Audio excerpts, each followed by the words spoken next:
Where are we? I know we're in Flinders Ranges, that's all I know. Hey Luke! Where are we?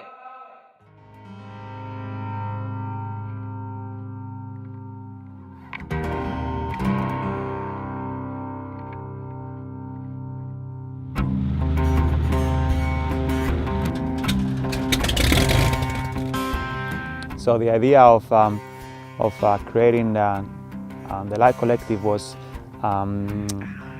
that to create a group of good landscape photographers from Australia and collaborate and push our boundaries together and improve our photography.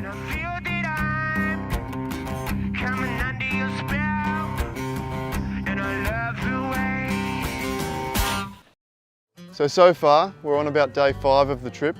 We all met at Adelaide Airport, hired a couple of 4-wheel drives, headed out to Hawker, just on the edge of the Flinders Ranges.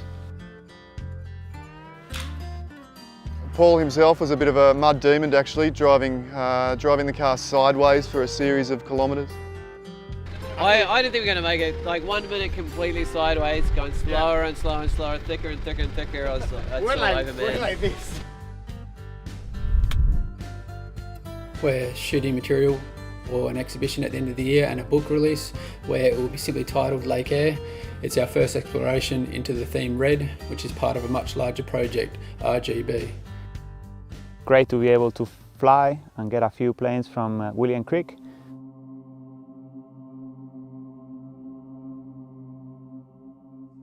It lent right into my strength. I love aerial photography in particular, and this trip is heavily focused on that.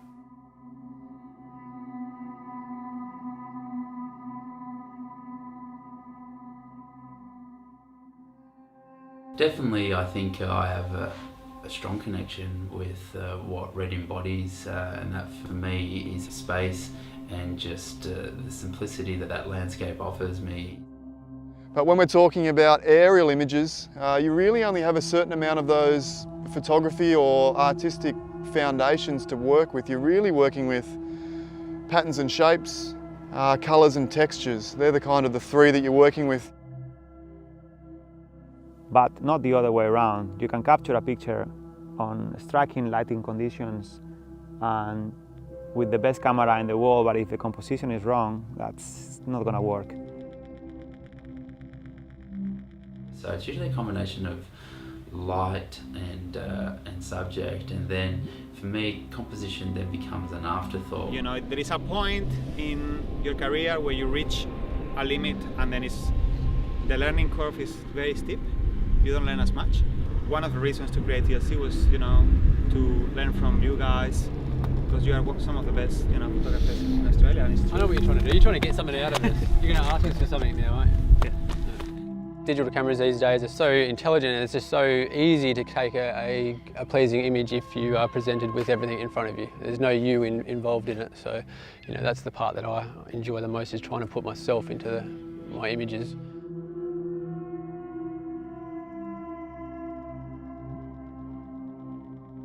And I like it to speak for itself, without any narration, without any words, just the pure photo itself. I don't have any concern for reality whatsoever. I'm not concerned with how it looked on the day or being faithful to the landscape. And we're still working out where our final directions are going to lead. We're kind of easing into it and settling into how we want to use the strengths that we can now lean on as a collaborative that we don't have as individuals.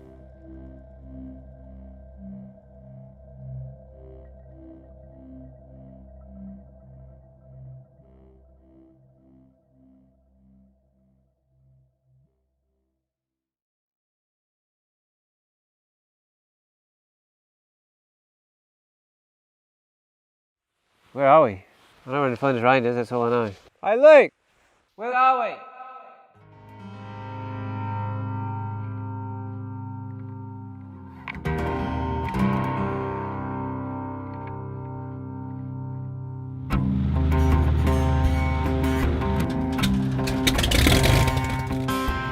So the idea of creating the Light Collective was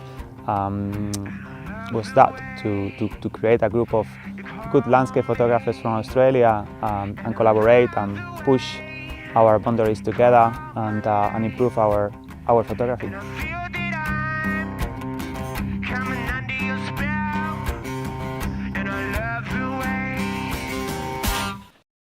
So far, we're on about day 5 of the trip.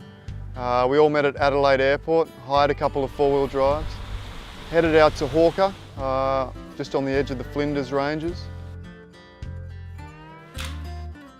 Paul himself was a bit of a mud demon actually, driving the car sideways for a series of kilometres. I didn't think we were going to make it. Like 1 minute completely sideways, going slower and slower and slower, thicker and thicker and thicker. I was like, We're man. like this. We're shooting material for an exhibition at the end of the year and a book release where it will be simply titled Lake Air. It's our first exploration into the theme Red, which is part of a much larger project, RGB. Great to be able to fly and get a few planes from William Creek.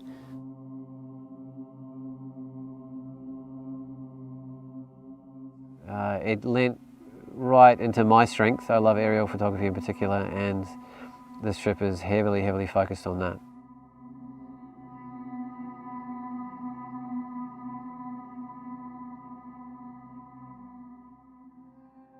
Definitely, I think I have a strong connection with what Red embodies, and that for me is space and just the simplicity that landscape offers me. But when we're talking about aerial images, you really only have a certain amount of those photography or artistic foundations to work with. You're really working with patterns and shapes, colours and textures. They're the 3 that you're working with. But not the other way around. You can capture a picture on striking lighting conditions and with the best camera in the world, but if the composition is wrong, that's not going to work. So it's usually a combination of light and subject, and then for me composition then becomes an afterthought. You know, there is a point in your career where you reach a limit and then the learning curve is very steep. You don't learn as much. One of the reasons to create TLC was, you know, to learn from you guys, because you are some of the best, you know, photographers in Australia. And I know what you're trying to do. You're trying to get something out of this. You're going to ask us for something now, aren't you? Yeah. Digital cameras these days are so intelligent, and it's just so easy to take a pleasing image if you are presented with everything in front of you. There's no you involved in it, so you know that's the part that I enjoy the most, is trying to put myself into my images.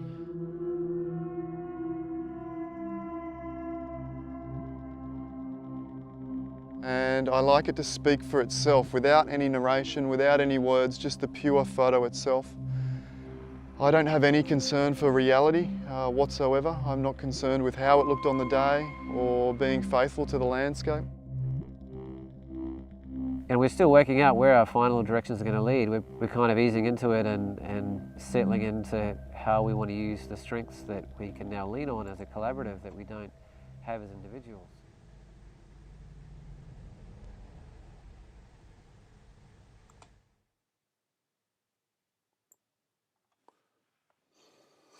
I'm trying some new things and I'm wondering if it's working.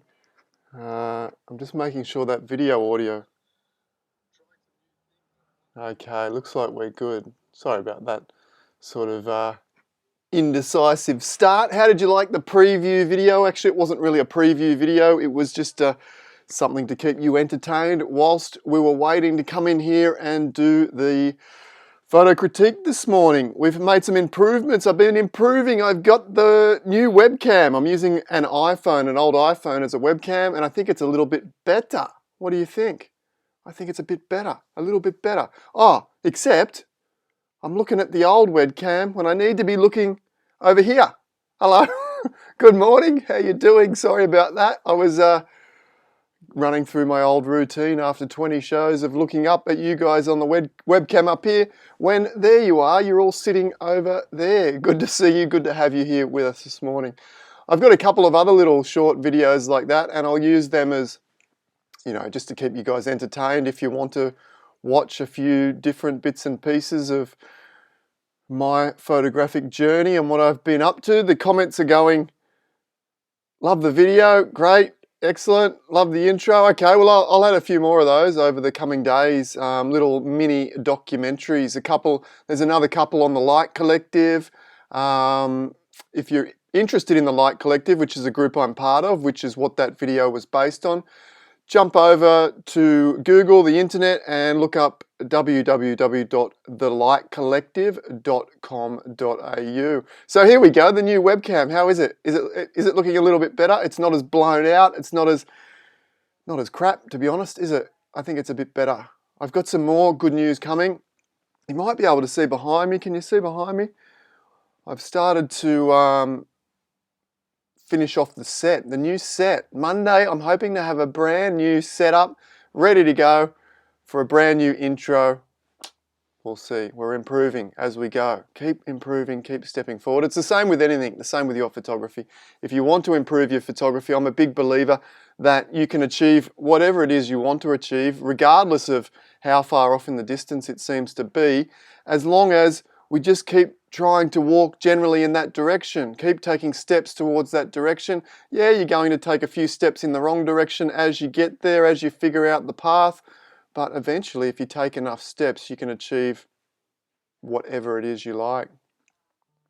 Tom Putt, that video rocks. Thanks, Tom. Radiating this morning, hey? Tom, purple shirt. Not quite pink, mate, but we're getting there. Someone send me a pink shirt so I can wear it for Tom Putt, please. Yeah, Gail says she can see the castle wall background. It's currently, look, I'm building the new set out of cardboard and glue, okay? It's a bit arty crafty, you know, kindergarten style. But I've got some ideas of how to paint that to make it look absolutely perfect. Or, well, hopefully, I don't know. It's an artistic thing. I like taking risks, and we'll see what happens. Okay, thanks for joining us. Who have we got here? Anyone here brand new? Is anyone here that this is the first time you've ever tuned in? Welcome. Couple of things quickly. If it is your first time, hit the subscribe button and notifications, and be sure to join us. Well, maybe you should take a gauge if you like what we do first, I suppose. But, you know, if you're willing to take a gamble, hit the subscribe button. Our counter seems to be working. Is the subscribe banner working? Someone hit the subscribe button and see if your name flashes up in lights on the screen. Anyone? Go ahead, click it. Anyway, I'll click it. Where is it? Where is it? Where is it? Can I click it? Here we go. Let's see if it works. Where are we? Where are we? Did it work? I think it did. I think it did. Just subscribe to my own channel. Didn't know that was possible. Anyway, all right. We should do some stuff. Have a look in the description below. There's some great stuff down there. There's a free photo competition which closes in about 2 weeks. There's my most popular Photoshop workflow course, which is now pay whatever you like. It used to be $149. It's now you choose whatever price, $1, $2, $10, or even free if you're doing it a bit tough. There is also my most favorite videos from the past. We've been doing this for 5 weeks. There's about 25 or 30 videos already recorded in this live series. I've put my favorite, I think there's about 10 with links down below. So if you want to see the best of, let's be honest, you know, I don't know, is the quality any good? Hopefully it's good. You guys enjoy it. You keep coming back, and I appreciate it. We have our core group, seemingly around about 100 that join me every day, and I'm thankful for you guys to do that. Actually, I had this really incredible email yesterday. I'll share it with you. Maybe I'll share it with you tomorrow or Monday, just to show you, you know, why this is such a meaningful thing for me to do, or why it feels so good for me to do, because so many of you guys email me regularly and say thank you and show me your images, and I absolutely love it. That's why I do this. In fact, that's why I teach Photoshop and photography in general, is to help, you know, all of you guys or people like yourselves to find their creative voice and create those images that you know, really dream of, I suppose. Yes, yes, it worked. The subscribe banner works. So if you want to see your name in lights at any time throughout the stream, hit the subscribe button and it should flash up a little banner. Okay? Anything to get a few more subscribers, right? It's all good. As I said yesterday, YouTube is kind of ignoring us at the moment. We had a good run there where it was feeding us lots and lots of people, but now we're back and we seem like we've just got our, our normal core group, which is absolutely fine with me. I love having you guys here. Tom Putt, good to have you here too, mate. You keep it entertaining. Despite what everyone says, Tom thinks I'm a good bloke. All right, let's do a bit of photo critique this morning. Let's do a bit of that. We've got 8 images, mostly from people, some of you guys out there, and we're going to critique them this morning. See what we can improve, the good parts, the bad parts, etc., etc. Terry Boyd has to rush off in 15 minutes, mate. All right, I better get into it. Hey, I better get into it. Not pink enough? No, not pink enough. All right, hit the like button if you are a regular. Much appreciated. Let's get into this. Terry, this is not Terry Boyd. I don't think it is in any case. I think this is Terry Robinson. Terry says, this image was taken a couple of years ago in a place called Sun Valley. We were on our way home from Zion National Park. The light was getting better and better. Then this vista opened up in front of us. Just love the light and colours. Okay, let's have a look. So I suppose Terry could maybe work on the feeling. I'm a big believer in if you can feel the scene and articulate what it felt like verbally or written, that will also help you to communicate that feeling through your imagery. And what we've got here is essentially, we've got the location, all the technical details. The light was getting better and better, so we expect to see some beautiful light and a really nice vista. So a really literal type scenario here, but I'd like it if Terry had have said, it was, breathtaking and it made me feel excited and uplifted and my heart was racing as I captured the photo. Something like that, just to sort of get a bit of emotional attachment to that image. Let's have a look. Wow, it is a beautiful image. What do you guys think? Leave your comments along the side if you like the image or how you think you could possibly improve it or what you like about it or, any little bits and pieces that you want to add to the conversation, and I'll include that here. Hey, Matthew Courtney, a bit late. Where you been, mate? You missed the intro video, the brand new little intro video. That's all good, mate. Thanks for joining us. Okay. What I like about this image, beautiful colours, and it is really, really nice light. I like the layering, foreground, midground, background, sky. Really beautiful the way it layers back through there, and really beautiful the way the colours change as that layering goes further and further back. The greenish yellows into the orange, into the magenta pinks, and then into that sky. Beautiful composition, beautiful light, lovely colours. I like all those elements. How would I improve it? I can see a couple of things that I would tweak if it was mine.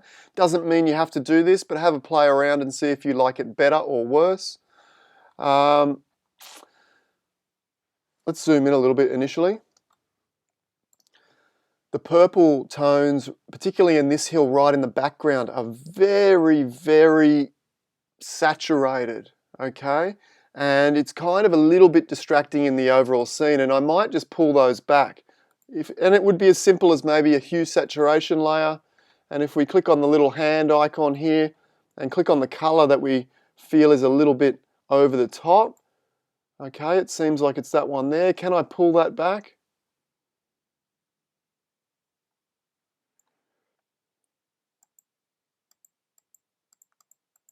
Okay, it's pulling a lot of everything back, isn't it? Let's run with that. Command or Control I to invert, B for brush, and see if we can't just dial that back a fraction. I'll just do it roughly. I guess sometimes the colors can be a little bit funky as we process and they get a little bit out of control. So what I'll often do is I might pull the colors out like that, but then I'll go and choose a solid color layer in a color that I think more suits the feeling of when I was there. So if we did want to go with a purplish color, maybe we go with a pinkish red. Let's see. This will look horrible to begin with, but bear with me. Okay, that pink, it's not too bad actually. Pinkish red. I'm just looking at this hill here. What colour would I expect if it was a magenta-ish colour? You know, maybe more something like that. Invert, and I might just, you know, bring a little bit of colour back into that mountain that is not so distracting. You know, something like that. Similar over the top here, the purples in particular, like the yellows or the oranges and the reds, and there's a little person there which gives the image great scale, which I didn't see as well. Absolutely fantastic. And I need to get used to the new camera because I keep looking up here, don't I? Sorry about that. I'll have to keep looking over there to you guys. Okay, so that would be one thing, would be the purples are a little bit over the top. The other thing that I think, and it is to do with colour as well, is the sky up here to me, and maybe it was smoky, but it looks like a real kind of, I know it's not in Australia, but it kind of reminds me of the colours we get when we have bushfires, those burnt, smoky oranges. And to be honest, I'm not sure for me that it's complementary to the image. I would prefer a nice pink hue or, you know, a golden orangish yellow hue. Let's have a little tweak with that and see if you agree. Let me just zoom back. I'm just going to do a very quick rough mask here. If you're interested in my workflow and how I do all my masks and etc., or you're just brand new to Photoshop in general, then go down to the description below and check out that course. It will give you an incredible kickstart into Photoshop and really allow you to start creatively expressing yourself with Photoshop in the ways that you have always wanted to. I mean, that's one of the problems. Often we get the vision of what we want to achieve before we get the skills. So that Photoshop workflow will set a great foundation for that skill set and allow you to really express yourself creatively. Okay, we've got that mask. Let's add, what are we going to add? I think we'll add a hue saturation layer. And once again, well, I could tweak the hue. Nice. What do you think? I don't think so. Okay. So tweaking the hue in this case is probably not going to result in something that I enjoy. I think we can probably agree with that. So once again, what I might do, even that straight away, I've desaturated the colors, even that straight away, I'm like, okay, I'm allowing the mountains and the subject to really shine and taking that smokiness out of the image. Let's add, if I just hold Command or Control and click on that mask again, let's add a little bit of a color wash, maybe a pinkish hue or a more of a golden sunlight setting sun hue. Let's try a golden one first. Click OK and we'll change that to, let's try soft light. Put the smokiness back in, haven't I really? Yeah, look, we could even go with something like that, couldn't we? Color dodge and just lower the opacity down. I'm just having a play. You know, that could work, something like that. Maybe that's still a bit intense. You know, and you can have a play around with a pinkish hue, but I quite like that. Let's have a look at before and after. Just having a play, just giving you options and not suggesting in any way that mine is better than yours, Terry. I think it's a beautiful image, beautiful layering, great composition. But just a few little tweaks to the colors there might really elevate the image potentially. What do you guys think? What do you think? Tell me. Good image? Just checking for any questions here. The LR screen images are a bit blurred, says Leica. You mean the Photoshop letters? Like up the top, or you can't see the screen properly? Peter Hammer says he'd cropped a square. Oh, and Altered Image Studio says change your HD setting to 180. Yeah, that should crisp up the image. If you can handle If your computer can handle that incoming stream at 180, change the quality settings to 180 and it should be a much, much clearer setting. I am now, guess what? I am now coming live to you on the Australian NBN network, and the connection is much, much more stable, so we should be getting, hopefully we're getting a much, much better stream and not getting me freezing up. So let me know if it comes through a little bit clearer and my new webcam doesn't do that freeze up, which wasn't a big deal though, was it? But, you know, always trying to improve things. Sue Ellen says, I wonder what an auto curves. Let's have a play around with some of those suggestions. Peter Hammer says maybe a square crop. Let's have a look at that.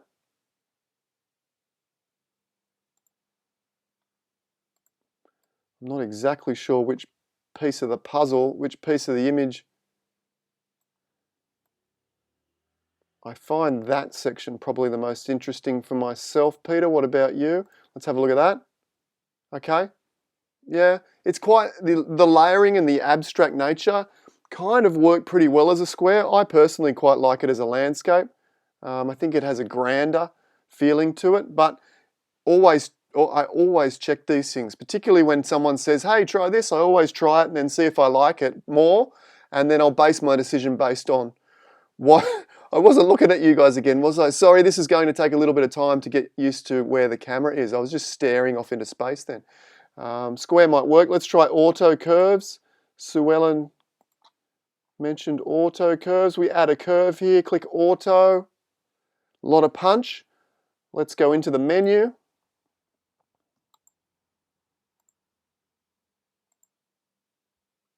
Oh, that's quite nice, isn't it?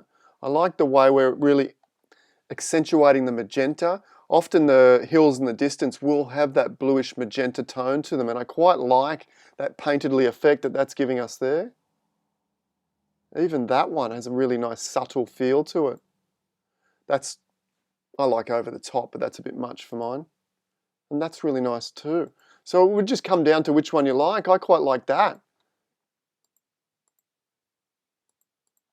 Gives it a little bit more luminance to the image as well. Coming through loud and clear, awesome. I just got to get used to talking to you guys at home where you actually are. NBN's making a big difference, great stuff. Oh, Peter wants a different square. Unfortunately, Peter, I'm not exactly sure which one, but I would suggest that still I am more of the opinion that the landscape crop like it is here is better for me. Maybe not for you, absolutely. And maybe not for Terry. Terry might like to play with that square crop too. Let me just have a look down here. Bit late. Karen, great to have you with us, even though you're a bit late. Set the alarm. Come on now. What else have we got to do that can be holding you back from being here in class on time with all of us good people? Just joking. I know people have a life, even if I don't. Kathy, everyone's late to the party. What's going on? Have you got the notification bell checked? Good to have you all here. Janice likes the original crop. Artists, lots of possibilities. It's a beautiful image. You could even go with a dark, stormy sky and a shaft of light coming down and isolating somewhere, sort of romantic style, which you guys know that I love. Okay. Jane says, would darken some of the foreground to help draw the eye in. Yeah, absolutely. I would have been tempted to do that myself, in fact. Let's try it. Because by isolating one particular area of light, say the middle section, it will make the image, may make the image more impactful. B for brush, and then we'll move on to the next one. I love having you guys give me that feedback as you go through. I was watching a great Zoom photography chat last night that Luke Sharkey, Paul Holan, and was it Nick Monk, the third photographer? I think it was. It was really, really good. Luke, what's your channel called? Your YouTube channel? If I saw your name down there before, put your YouTube channel in the link so people can go over and check out that open discussion that you had on Zoom last night. I found it really, really interesting. Yeah, we could also emphasize the light throughout the center. I'm a bit 50-50 on that. As I just come through here, Kathy was watching Jersey for I don't know what that is, Kathy. Jersey for Jersey. See you, Terry. See you tomorrow, mate, hopefully. Everyone just getting their butt in here. Well, we only just started. I think you guys have gotten to know me that I rave on early on before we actually do anything, so that's probably my fault. Love the original crop. Can I do the shaft of light? Sonia, I would love to, but not today. Jump back if you haven't seen the romantic edit that we did on Monday. Have I listed that? I'm pretty sure I've listed that in down below. But to create that shaft of light and romantic edit, etc., etc., look, it could take me an hour or more. So we won't do that right here. I am going, let me know in the comments as well, like what are your favorite videos? Do you love the romantic editing style? Do you love the critique? Do you love learning Photoshop techniques? Like what are your favorite things? I feel like I want to do a few more romantic edits because I really enjoyed that the other day. But let me know, what are your favorites? What would you like me to do more of? And of course, we have those incredible inspirational photographers. I'm not going to be changing that. Paul Holan coming up, who you saw on that the video, the intro video. He's coming up on Thursday with an incredible adventure photography presentation. I can't wait for that one. And tomorrow, of course, we've got Ignacio Palacios. We're going to have a lot of fun tomorrow with Ignacio, so be sure to join us for that one. Okay, Luke Sharkey says his YouTube channel is Talking Landscape Photography. So jump over on YouTube after this and look that up and you'll find the replay of last night's video. And with any luck, within that replay, Luke might have some links to how to join the Zoom for the next episode and be involved in that open chat. It was a really, really cool format with about 100 odd people. Not all talking at the same time. Obviously, there's the 3 hosts, photographers that are mainly holding the conversation, and then all the rest of us are able to ask questions and join in. It was really fun. Everything is great. Gay says definitely the romantic edits. Yeah, I'm feeling like we might add a few more of those in. Absolutely. All right, let's move on. We'll be here all day. We will be here all day. Not that I'm not fussed about being here all day, but I know some of us have some things to do. Olivia says, I am submitting a photo of sunrise at Moffat Beach, Queensland. This is the first photo I have edited using what I've learnt in my Easy Way Photography Beginners course. Awesome. The course she's referring to is the one in the description below that you can now sign up for and choose your own price. As I said, if you want to learn Photoshop, then absolutely jump down, check that out. I wanted to achieve an image that evokes a sense of calm, awe and wonder. Beautiful. I love that. Just that one sentence where Olivia has said she wanted to create an image that evoked a sense of calmness, awe and wonder. I mean, I think that's a big step in our photography journey. The one where we suddenly, the light bulb goes off, and it went off for me maybe 5 or 10 years ago, where I suddenly discovered that I wanted to create these emotions and feelings within my images. So if that's something that you want to do, create more emotion and feeling and more meaning and purpose in your images, then I believe one of the first steps is being able to express, maybe verbally or written, what it is that you want to express with that particular photograph or from that particular scene. And then from there you can learn how to express that visually through your photography. Okay? Olivia's already taken that first step and is able to articulate what she wants to achieve, which is evoking a sense of calm, awe and wonder. How do we think? Do we think she's managed to achieve that? I think she's gone a long way to doing that, to be honest. I see the calmness and the wonder and maybe the awe. Yeah, a little bit. I mean, I love the sky and the clouds. The one thing I'm absolutely getting is a sense of tranquility, peace and calm, okay, particularly from the long exposure, and also in a certain sense, particularly from the foreground that doesn't really hold much detail. There's a lot of peace and calm in the lower third here in particular.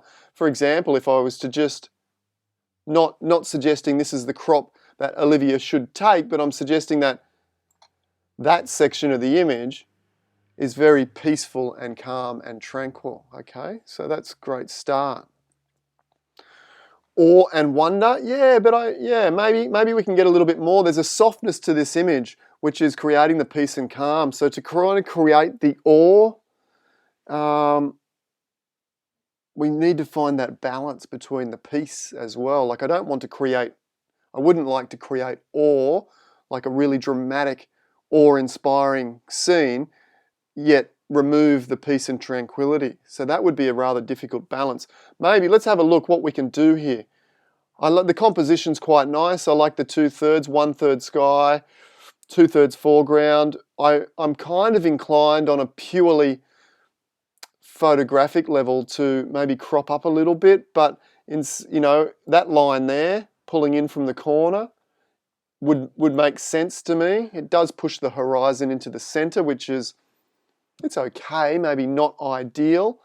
To be honest, if it was purely me, I'm inclined to think that maybe 2/3 sky and a foreground composed in this manner might be a more impactful composition, but would it be more peaceful and more calm and telling the story that you're trying to tell? Maybe not.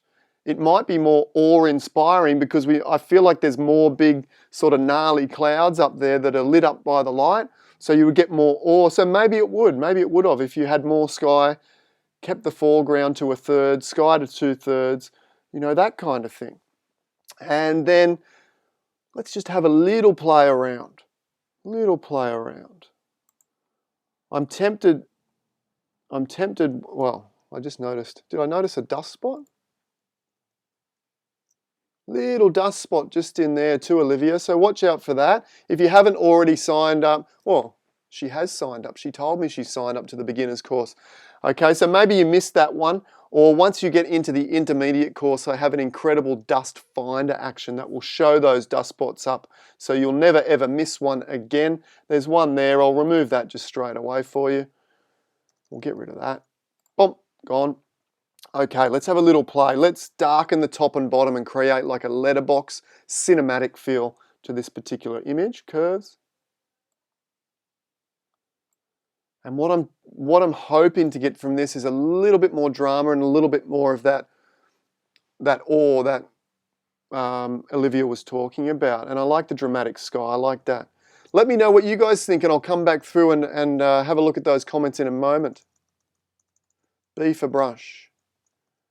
And if we just darken the top here a little bit, okay, just add and maybe just that bright section off that edge there, and a little bit here, okay, and let's lighten up the central section of fraction. We could even use solid color, my favorite technique, painting with pure sunlight. You will find a link to that down in the description below. If you don't know what I'm talking about with painting with pure sunlight, jump back and check that out. It's by far my #1 favorite technique, and it will be yours too, I am sure. Change the blend mode here to color dodge. Whoa! Didn't quite guess that correctly, did I? I do want something maybe. Yeah, you think I'm ruining it. I kind of agree.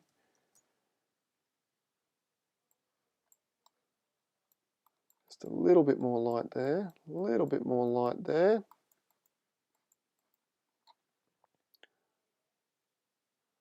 Maybe just darken a few sections down a fraction more. Maybe that light area up there was kind of drawing my eye. Any little light patches on the edge of frame, I want to just darken off a fraction. Maybe just darken that off a little.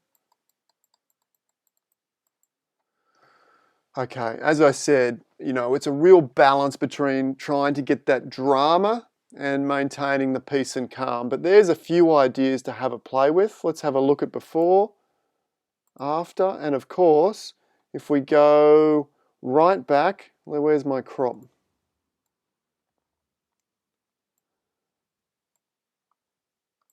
We were back there, weren't we? We'll turn those off. Okay, I'm not sure. Let me see what you guys think.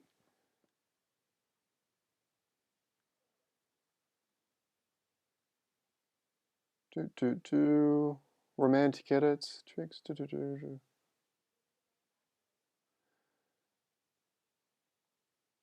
Looking good. Crop the foreground. Graham agrees with cropping the foreground. Yeah, I think so, but it does add that sense of space and calmness as well. I can see why that might have been a creative choice there. Foreground leads you to the sun, Sonny says. I would crop the foreground, 16:9 format. Yeah, sure. I'm not a format cropper myself. I think cropping falls into those two categories. Freestylers like myself, I'll just creatively crop to whatever I feel is perfect. Hence why I just sort of, pull that up right onto that leading line there. I won't choose a 2:1 or a 3:1 or a 16:9 generally, but I understand that is something that people like to do, and it's nice to keep your images all within certain formats as well because they sit within a body of work really, really well. In saying that, my latest body of work, which is called My Shadow, and I do intend on showing you guys some more of that in the coming weeks, I've cropped all of those to the square format. So even though I said I'm a freestyle cropper, with that particular one, I feel square format adds to the story that I'm trying to tell.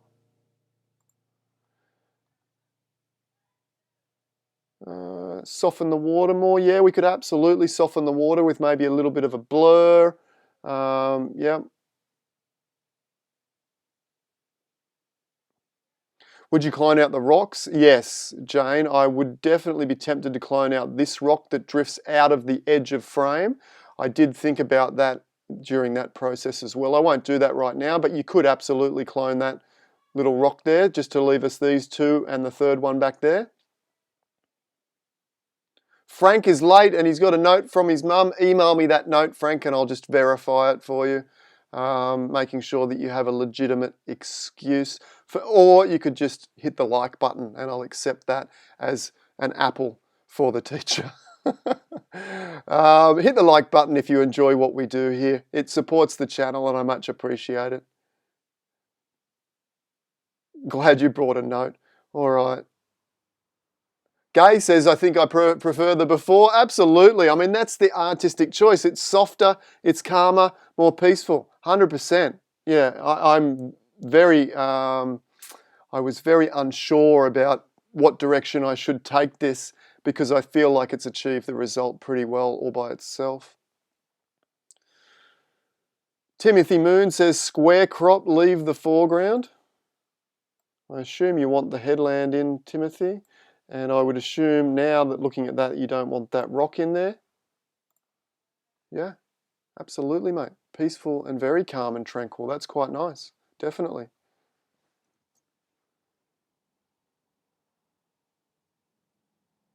The rocks on the left are distracting. The square crop fixes that up, Sonia, absolutely. Oh, all these late for classes. Come on, guys. No, just joking. We're all good. There may be some detail in that foreground that might be worth enhancing. Yeah, absolutely, we could bring out some detail in the foreground. Normally you would do that with curves and contrast. And we would choose a darker and a lighter spot and we would pull them apart. Okay. The problem with doing that, enhancing detail is usually done by, either clarity or adding contrast or these kind of things. And those filters, or adding contrast in general, is one of the ways to make something really, really interesting and attract your eye right in there. So by adding more detail and adding more contrast into the foreground, we're suggesting that it is a really significant element or area within the image. And in this case, I don't believe it is. So we need to be careful when we're processing our images, or at least I believe, we need to be very aware of what the interesting areas are and then process our image accordingly. So, who mentioned that one? Detail. That was Andy. Andy, so just be aware, and you might already think that the foreground is one of the most significant areas of this image. But when you're processing, ask yourself in the lead up, what are the areas that are most important that I need to apply the most interest to? And for me, it would be in this image, the sky, the headland, and this central section that contains the rocks and the soft water. I wouldn't want to punch up the foreground because I'm going to be drawing the eyes down away from what I believe is the interesting. Sue Ellen, apple for the teacher. Thank you very much. Thank you very much. I would go with a free square.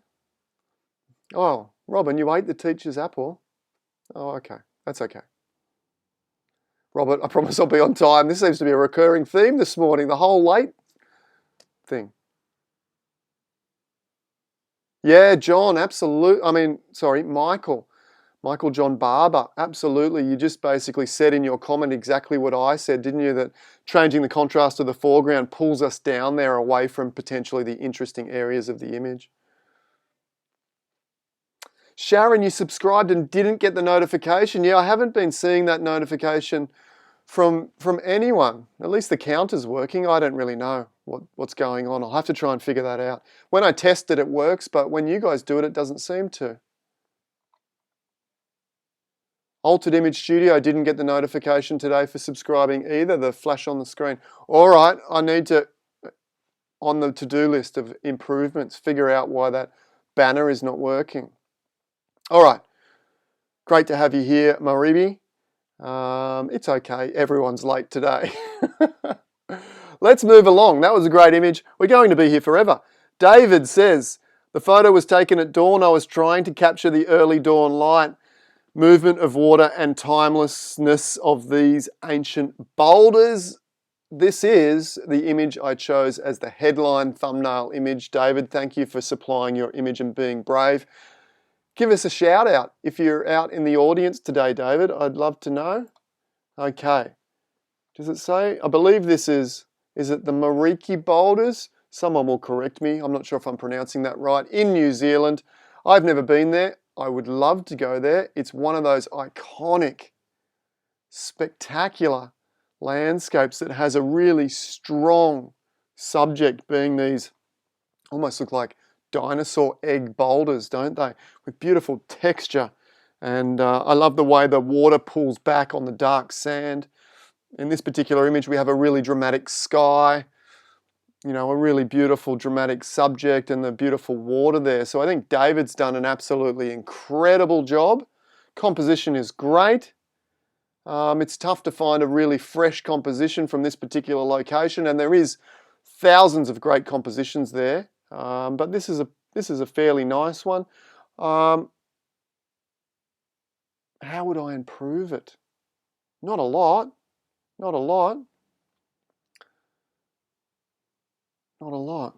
Just having a bit of a think. The first thing that jumps out to me for improvement is the deep blues in the sky. I love how the blues are washing across the entire image, but I feel like the most saturated blues in the entire image are up in the clouds here. And I'd be inclined just to pull them back a little bit and allow the boulders to sort of shine through. Let's see if that makes any difference. Hue saturation. Grab the little hand, click on the blues. They're in fact in the cyans apparently. We'll just drop them down a little bit. We might drop the blues down a little bit too. And well, I mean, even a nice monochromatic style image like that, taking the blues out, but it does take a lot of that cold mood away too, doesn't it? So let's stick with this. Let's invert that, B for brush, and let's just pull some of the blue, you know, out of these really intensely blue areas in the clouds up here.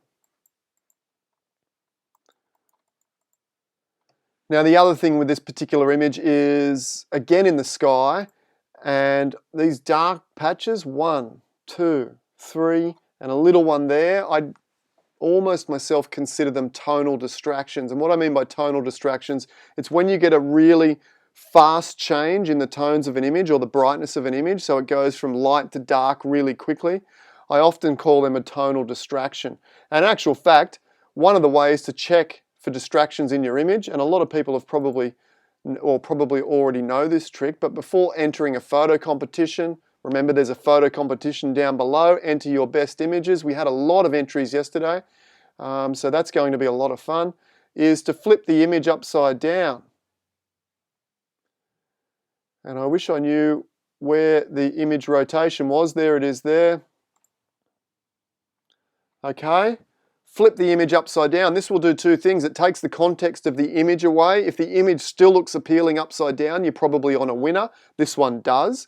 But can we now see with the image upside down, these sections of dark cloud really stand out for mine.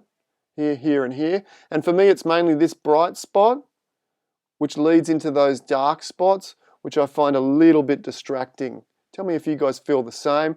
I'm just going to tone them back a little bit. If this was my image, I would choose a gnarly, dramatic, twisted, stormy, cloudy sky, and I would paste that in over the top and really create, you know, that foreboding feeling. That would be what I would do, absolutely. This sky is nice.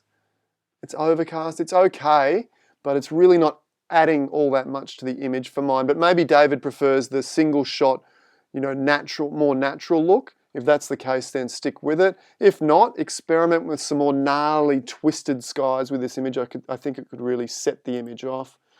Curves. Just going to try and pull, I want to push the blacks up, in fact. You know, just something like that. Command or Control I, B for brush. I just want them to sit back a little bit.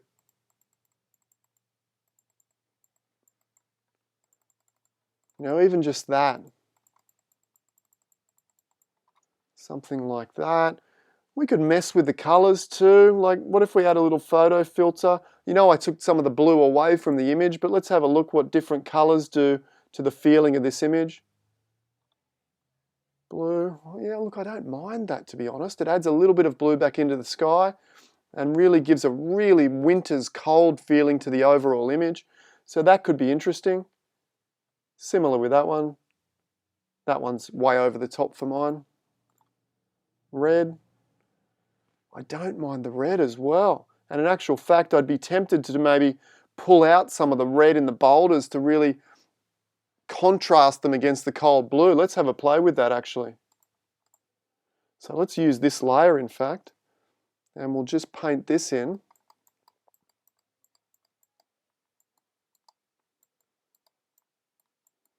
Try and get those boulders to be a slightly different color, more of a warm red color. Let's run with that theme. I'm just experimenting. I'm not suggesting that you should do this or not, or just bump the saturation up. I'm mainly looking to really pump these reds up here.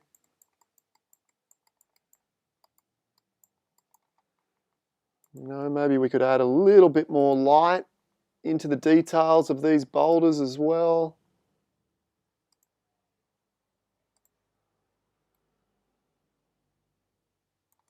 Not too much, not too much.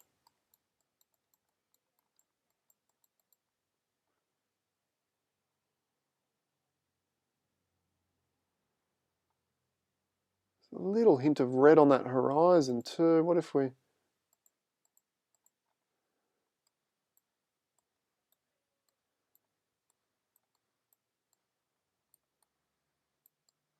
just give that a slight red glow there to match the color tones of that rock, so we get this kind of color theme working across the entire image. Maybe something like that. Let's have a look and see what you guys think.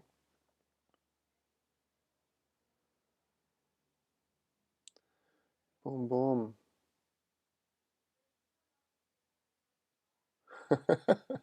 Must have massively large rabbits. Okay, rabbits. We're talking Easter eggs, big giant Easter eggs? Yeah, I'm not sure. Okay. Tom Part says it's an epic spot in the right conditions. Tom got an absolute cracking sunrise shot here. The sky just went ballistic. It was absolutely incredible. It's one of my all-time favorite landscape images. Stop it. Terry says if you can get past the crowds, yeah, absolutely, but we got to embrace that. They're just other photographers enjoying the same thing that we do, and if we go to these iconic locations, then we're probably going to get the clouds. If it was me and I was spending a long time in New Zealand, I would try and go here, you know, when it was like raining and horrible and cloudy in the morning, so that, you know, you get a good run of it and you also maybe get some drama, or maybe a slightly different shot from what other people are seeing, much like David has got here. Needs colour work, Yeah, we tweaked the blues and whatnot. Hopefully that looks pretty good. Desaturate the cyan, we did that. Monochrome, I agree, Peter. I think it would make, and I have seen monochrome of these before. I think it would make a very nice monochrome. Need to be careful what we do, but yeah, very nice, dramatic. But you've got to be careful when you move these sliders because it can really add artifacting. Can you see? Okay, all that boxiness. Be careful when you mess with those sliders. There's other ways of doing it. And in actual fact, a lot of you have been emailing me and requesting that I do a black and white processing session. I would love to, but to be honest, I don't do much black and white and I'm not an expert. So we already spoke about this. I'm going to try and get a monochromatic / black and white expert to come on and show us their workflow if I can do that in the future. Clone out the rocks on the left. Yes, I agree with that too.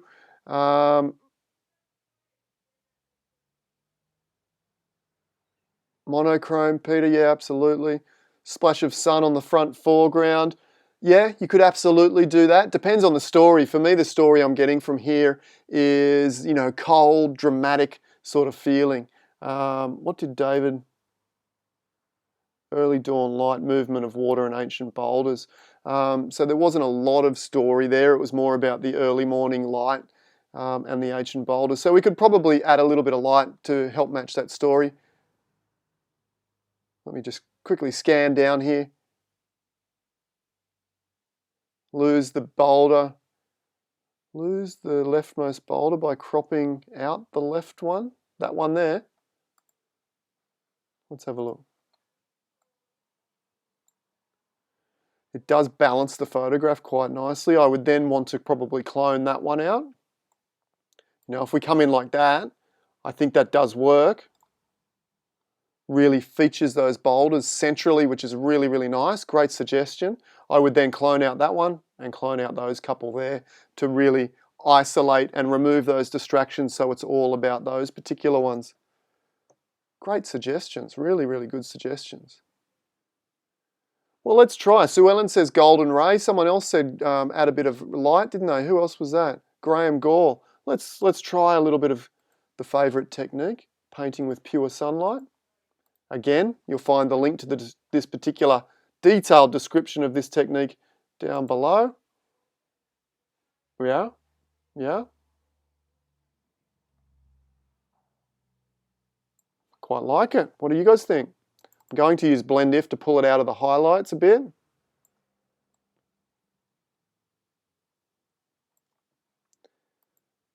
Gives the image a more uplifting rather than that cold feeling that we had before. I prefer the colder feeling myself. But we could combine both too, couldn't we? Command invert, B for brush. And Photoshop's just about playing.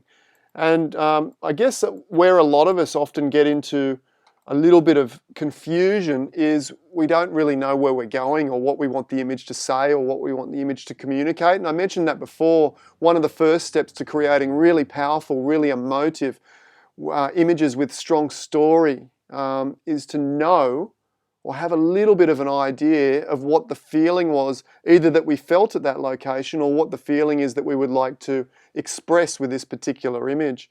And if it is one of, you know, light versus dark, then we can add a little bit more of that golden light into the middle. You know, something like that. And we still maintain, we could get really dramatic with it, I suppose, and we could darken and darken off the top a little bit more. Try and darken that little section there out of the way. That little section out of the way. It's a bit rough. And then we could come down under here.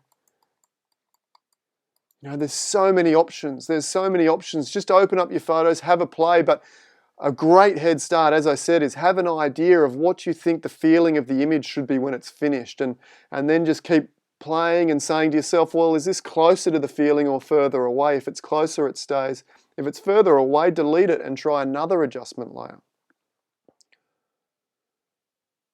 Wow, okay, let me skip down.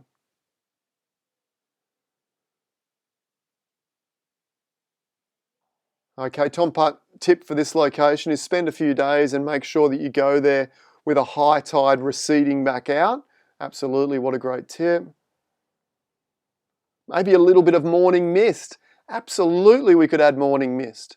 I won't do it right now, or should I? Let's. Why not? Why not? We're having fun. Let me see if I can find my morning mist. Where are we? Creative, clouds. So you can create mist with any cloud photo essentially. Let's see if we can create a mist with this photo. Command or Control A, Command or Control C.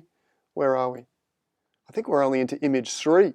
Maybe we won't get through all 8 today. We'll see how we go. Command or Control V. A bit of a dust spot. Let me just remove that dust spot. That will do. We'll change that to a black and white photo. And change it to screen. Yeah, maybe.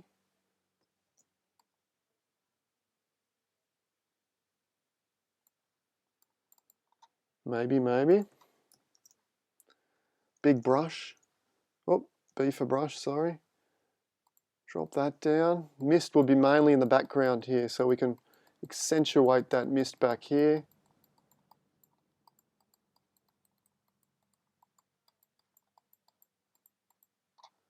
You wouldn't really see it down in these bottom corners too much. So we want those ones to be the real feature, and adding that little bit of mist, even though you can't really see it, it emphasizes depth now, doesn't it? So this boulder here is really, really standing out from the rest. Yeah, maybe. Worth having a play. All right, let's move along.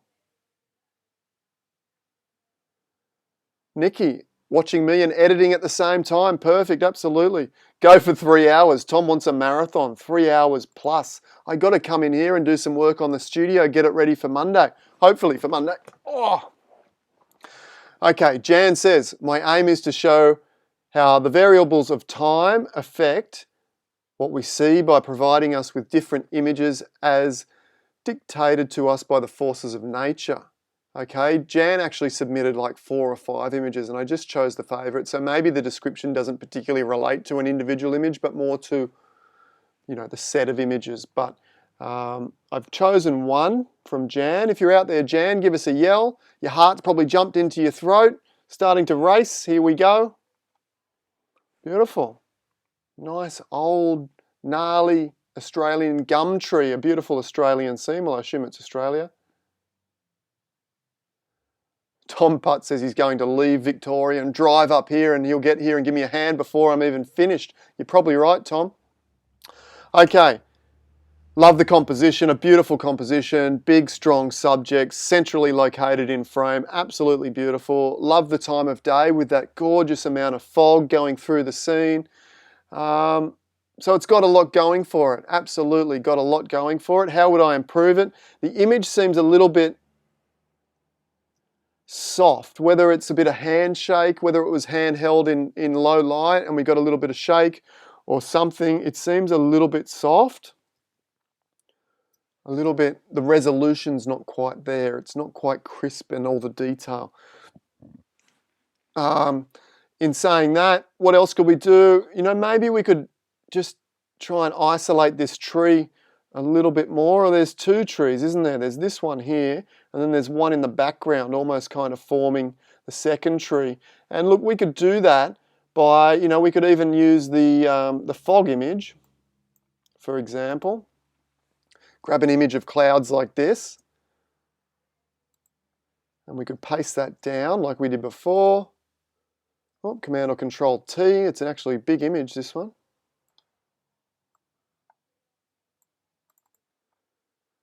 We would change that to black and white, this particular image. Don't normally use these menus for adjusting your images. If you're using these adjustments here to adjust your images, it's not recommended. These are destructive edits, and you will learn all about the difference between these adjustments and these adjustments within my course, within the course, which you can find in the description below. Image adjustments, The reason we don't use these is they're permanent. You can't undo them once you've saved the image and closed it and reopened it. Why I'm adding the cloud or mist to this particular image is we can use this cloudy, well, it really adds to the image, I think, as well, doesn't it? But with that, we might add a layer mask, B for brush, and we'll use our black brush, and we'll just start painting away some of this front tree, and this will create depth. By removing this new foggy layer here, it will really, we can really bring out the sections that we want to be more prominent, like this tree here. And we can use it to push back elements in the background. Now, what I might do is duplicate that. We'll remove that mask. I'll press Command or Control T and I'll just flip it over. I might flip it upside down.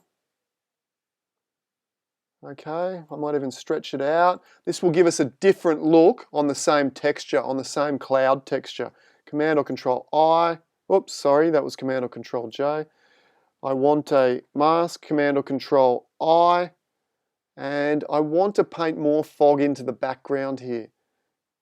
B for brush, this time with a white brush.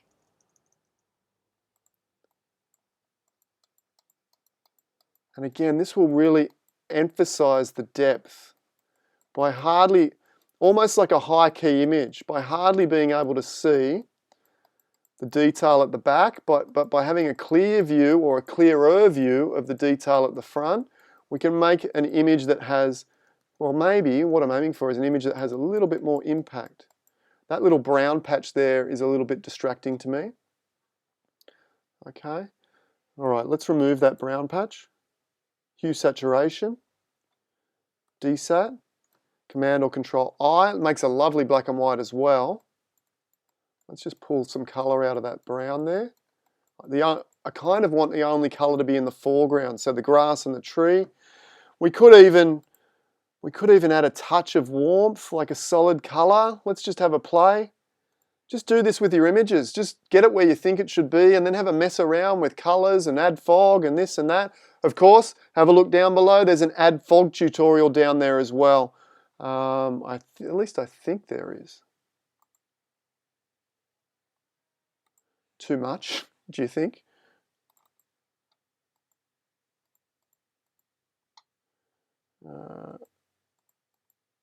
Something like that. I don't know. Again, I don't know if this is going to work. I never do, but it's always, you know, just have a, whoop, that's coming on really strong. Let's just lower that opacity. We can just add a little bit of light to this tree maybe. Just like the hint of that first light's just breaking the clouds. You know, you can see it almost is on these trees anyway.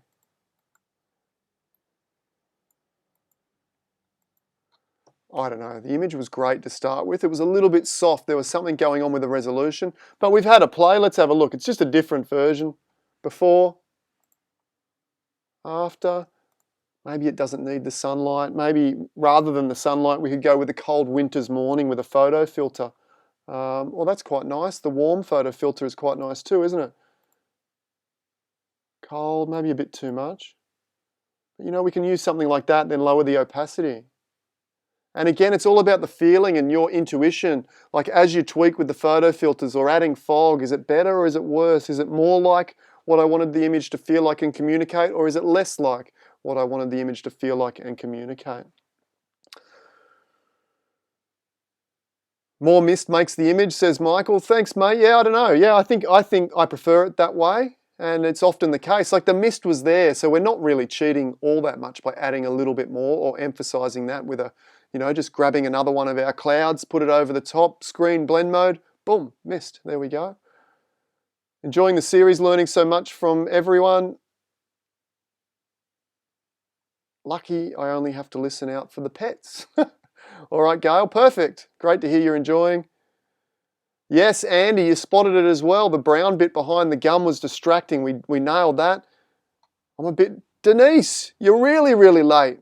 Tomorrow, bring a note from and a reason why, or you can get away with it. I'll take a like as an excuse, a like on this video as a remuneration. Is that the word? I don't even know. My vocabulary is not that great, is it? Remuneration. We'll call it remuneration for being late.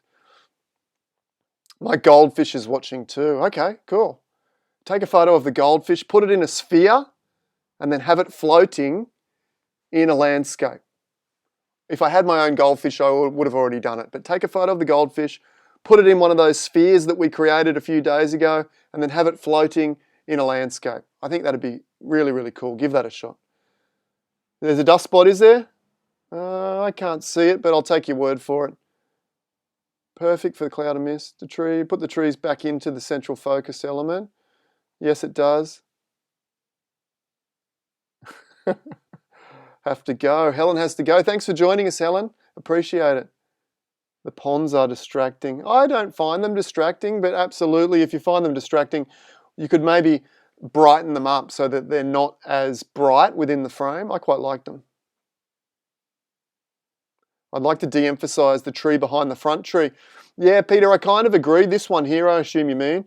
I almost find it makes the subject, and I think if I de-emphasize, this tree would be really, really out of symmetry. So hence that's why I left it like that. But absolutely, you could add some more mist to that tree to take the emphasis away from that. Silver effects. Nick, silver effects is excellent for black and whites. Absolutely. Andrew asks, perhaps sepia tone?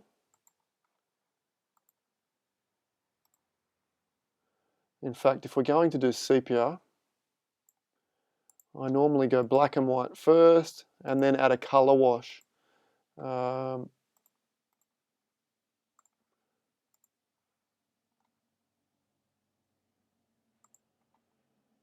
It's not quite sepia, is it? Yeah. That would work too, absolutely. Okay, let's move along. Let's move along. Tom Putt, halfway to Sydney by now. So we'll see him here by the end of the video. Well, I'm not even in Sydney, I'm in Crescent Head. It'll take him 15 hours to get here. That's okay, maybe not quite, well, close to that. Grant King, this is Nature's Window in Kalbarri. Spectacular location. I've been there a couple of times myself in Western Australia. And like so many iconic places, I was feeling grateful at being there, to see it up close and being able to photograph it. Much like being at Mariki Boulders, I imagine that same feeling myself. Wondering about its origins and even how many people before have stood in the exact same place and marveled just like himself at that particular site. Yes, I've been one of those that has stood exactly, well, very close to exactly there. I don't think I actually took a photo. I might have taken a couple of snaps, but nothing overly impressive. And in actual fact, nothing against your shot here, Graham, but it was middle of the day when I was there as well. And I think, like, I like the composition, the central composition. It works really, really well. But I think, you know, Dylan Fox has an incredible shot of this with the sun just blazing up through a really golden orange sky. And it's just absolutely crazy. If you Google Dylan Fox, Kalbarri Nature's Window, you'll see what I'm talking about. Now, I understand when we're traveling, you don't always get the opportunity at coming back and forth 2 or 3 days or mornings or sunrises or sunsets in a row. And sometimes you just got to grab what you get, middle of the day shot included. My first inclination, well, let me go through the good. The good, look, I love the nature's composition. For me, I would have tried to go closer with a wider angle because it opens up the view within the window. For me, I feel like simplifying the image, and this isn't going to do it justice perfectly because it's a bit tight.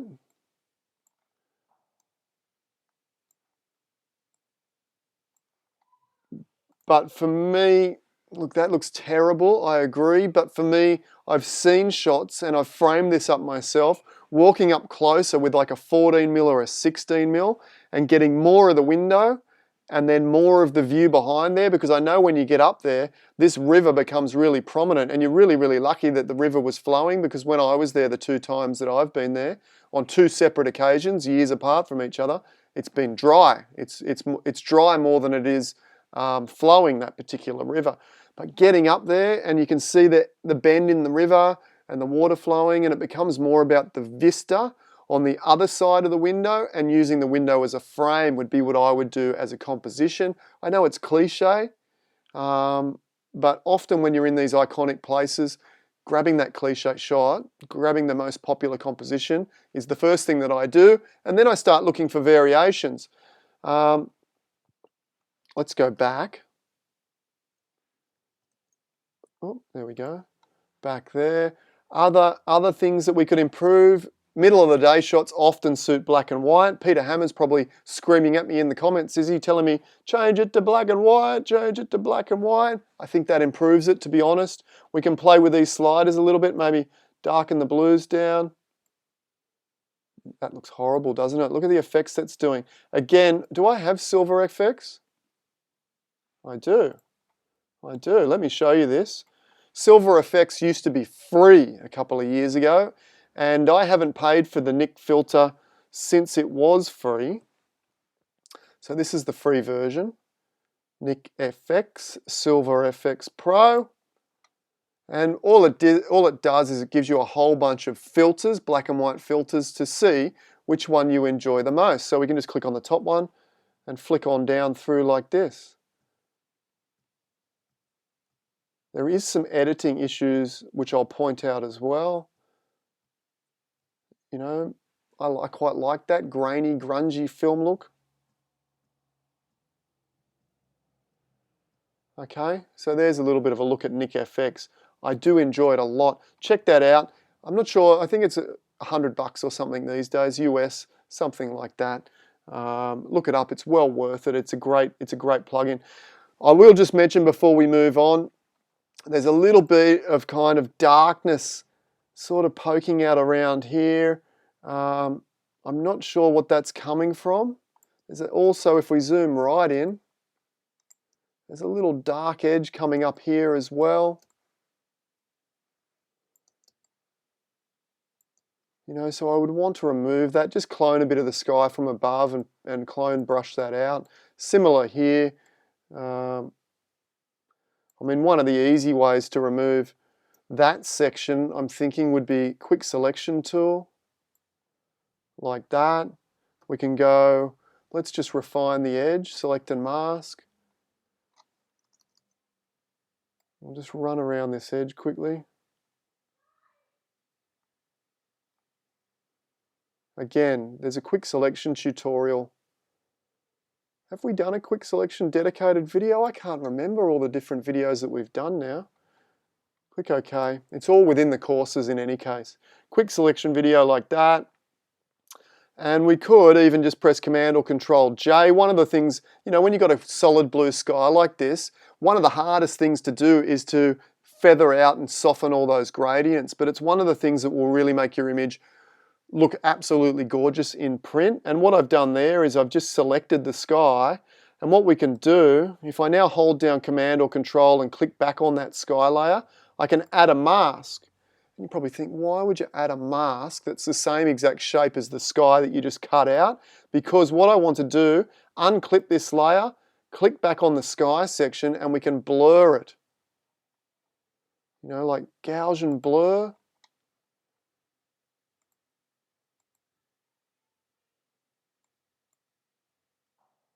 Something like that. And if we duplicate that layer a couple of times, Command or Control J, okay, there we go there. If we turn them off, see how the gradient was a bit blurry and dirty, and you know what I mean. Turn those on, okay, and then what I would probably do, I've also kind of removed the light from the horizon a little bit there, haven't I? So I could also add a curves layer, clip that down. We could bring a little bit more light back. B for brush.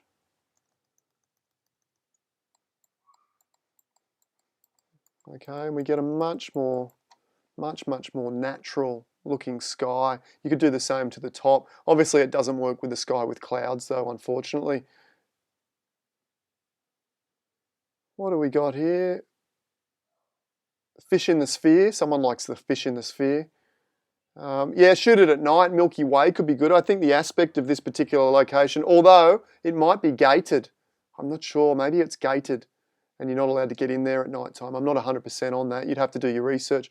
But I think an astro here would be absolutely spectacular from under the archway. Robert's got to go. Yeah, I've been banging on a bit. I do monochrome by adding black and white layer, and then a gradient map layer works really well. Peter, maybe you can, I've already mentioned that we're going to get you on. I haven't touched base with you specifically about that, but maybe you can show us some black and white edits when you come on. Yeah, a sky with some clouds, absolutely. Let's go to our cloud brush. Remember we did a cloud brush? You can find the link to cloud brush in the tutorial. Let's add a cloud from our cloud brush. Let's see if I can find it. Blank layer. Brush, where's my cloud brush? Did I delete it? Oh, there it is. Here we go. So we could, 1, 2, oh, we need to be in white, do we?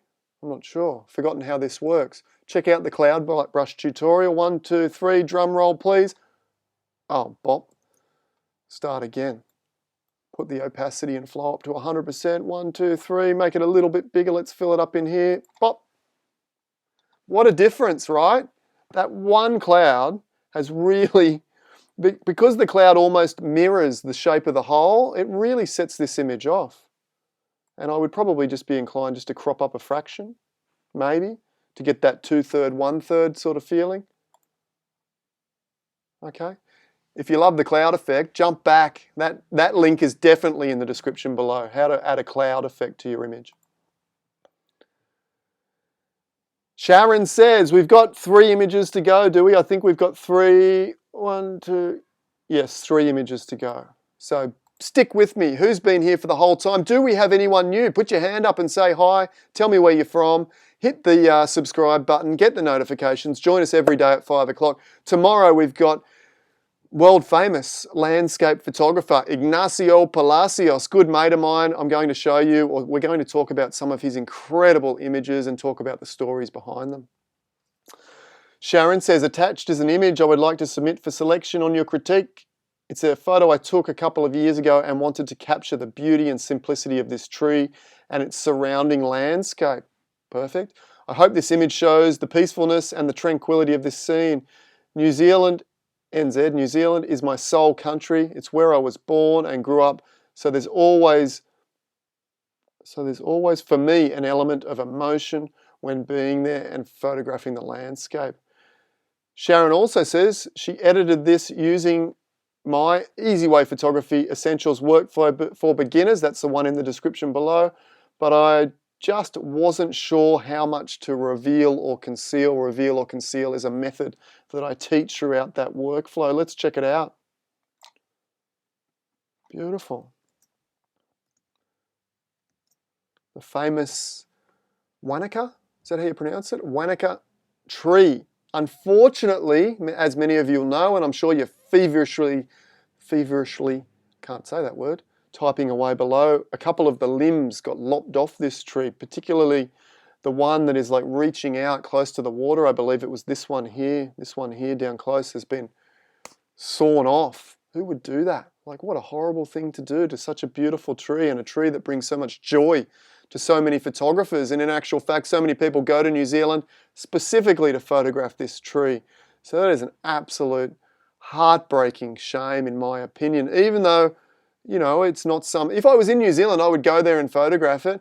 It's not something that I would go there specifically for, but if I was there, I would absolutely love to put my spin, dramatic clouds, light, shaft, romantic feeling spin, probably to this particular image. But what an absolute shame that someone would think that cutting a limb off would be, I don't even know what would possess someone to do that. So absolutely a well-known location, a relatively well-known composition, I suppose. How would I improve it? If you had more time, you know, getting back there when the conditions were a little bit more emotive, I suppose, you know, early morning fog would look really great here.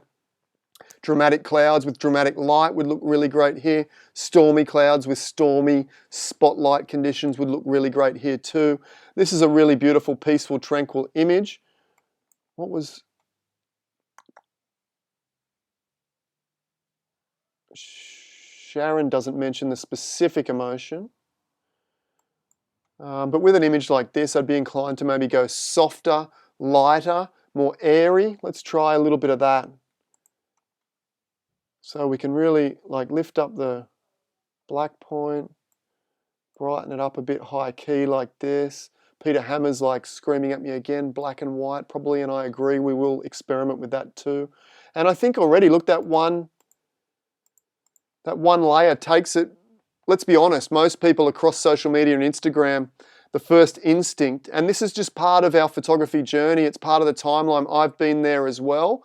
The first instinct is to produce images with high contrast and relatively high saturation. And nothing against Sharon, but that's a pretty standard edit of what you would see 99% of the edits across, you know, Instagram and social media. And if that's what you love, then absolutely run with that. But I'm just suggesting we can maybe take it in slightly different directions by maybe, you know, bumping it up like that. We could even, if you're into, you know, maybe messing with the image a little bit, you could maybe even go with a little bit of fog. Let's try it. This has become the fog episode, hasn't it? The purists are probably screaming at me, don't add more fog to another image. What are you doing? What are you doing? I'm playing. I'm having fun. It's okay. Look, if you don't want to add fog, then absolutely don't add fog. And look, in this image, maybe screen isn't the way to go. Maybe normal, and we lower the opacity. Yeah, no, fog's not really working for me, and I think if it was, then maybe screen was the go, and it just, yeah. And then, look, the ducks in the foreground, I like the ducks, but I would have been inclined to maybe take a second shot and ramp the ISO up and try and freeze them. I don't think the ducks being in motion adds to this particular image with the trees in the background being frozen. If the ducks were part of an image themselves, like for example, I think, you know, the ducks potentially being with the movement can create their own abstract image all by themselves. You know, I prefer if the ducks are going to have some movement, then I quite like the movement, and I quite like the ducks being their own subject, if you like, you know, something like this. But I think as part of the overall image, the ducks being blurry, for me, doesn't really contribute to the scene. We could play around with crop as well, couldn't we? Maybe we could go with square. I've seen some incredible compositions of this tree as a square crop.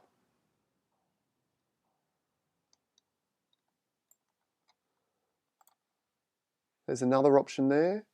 And as some of you are probably, you know, leaning to, black and white could work really well as well. Okay, we could leave it soft and dusty, you know, high key like that, or we could go to an auto curves here and see what auto curves says. Brings a bit more structure and detail back into that tree as well, doesn't it? Which is really, really nice. But I've seen some images, you know, some of the most high profile photographers in the world, the likes of Michael Kenner, beautiful black and white photographer. You know, this is the sort of style that I would expect from, you know, some of the best photographers in the world, where it's just really simplistic. Don't include more than what needs to be included in any one particular scene. And I think maybe for me, it's hard, but I think maybe for me, if we jump back, let's jump right back. Here we go. Maybe for me, there's more than what we need to see from this particular image. You know, I don't know that we need to see the trees over here. I don't know we need to see the foreground and the ducks, and you know, those bits and pieces. So let me know. One of those edits particularly speak to you a little bit better? Absolutely. Oh, did I say 5 o'clock, Andy?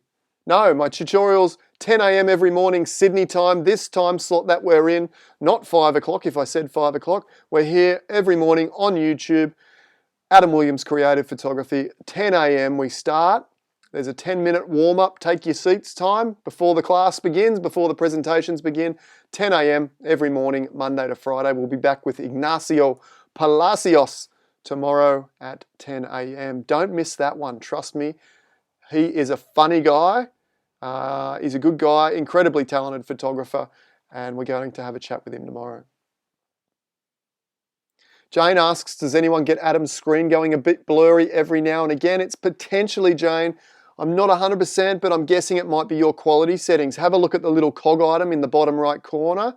If your screen is unable to keep up with 1080p, then knock it back to, what's the next one down? 720, I think. You might be better getting a consistent result with a slightly lower resolution rather than your internet dropping in and out of the 1080p stream.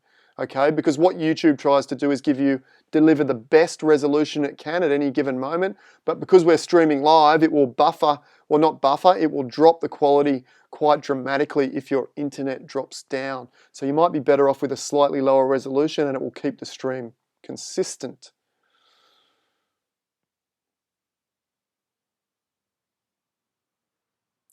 Robin, are you trying to tell me I'm pronouncing...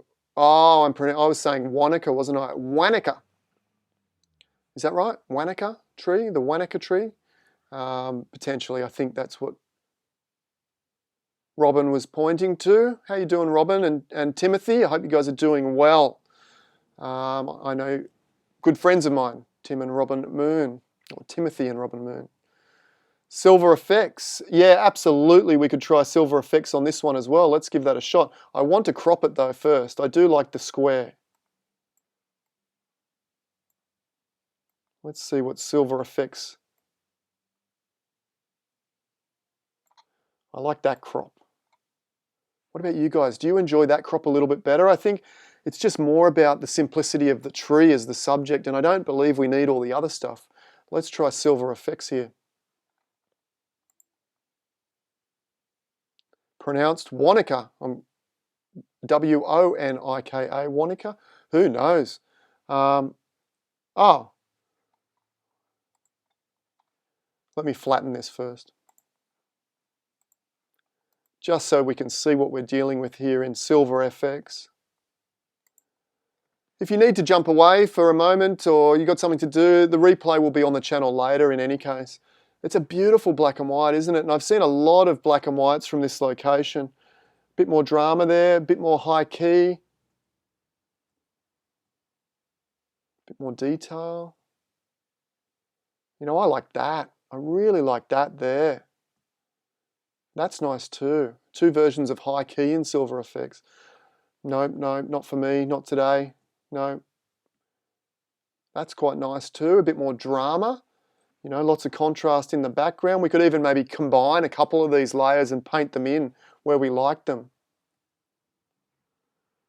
You know, I quite like all the detail in the background, and years ago I'd be more drawn going, oh, more detail is better, you know, drooling over detail. But for me these days I want the subject to shine and I'm more about the emotion than not concerned about having more detail.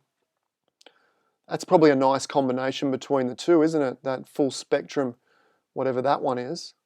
There's so many different options, isn't there? No.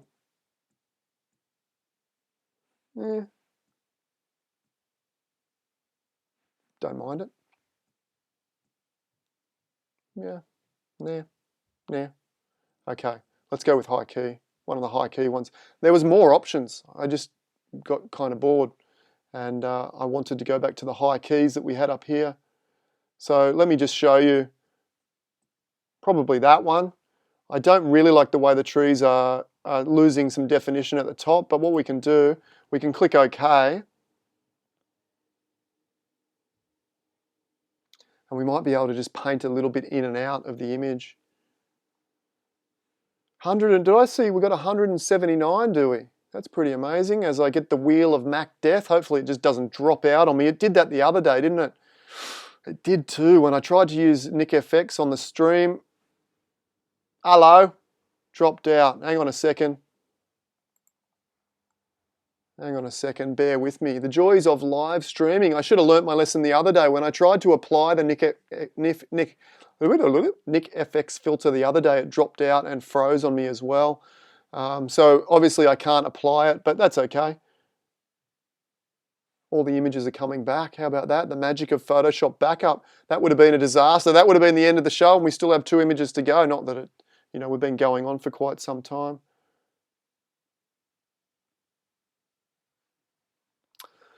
Now to find, all the images are kind of mixed up now, aren't they?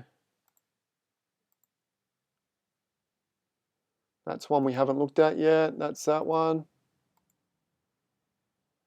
Where are you? There it is. Okay.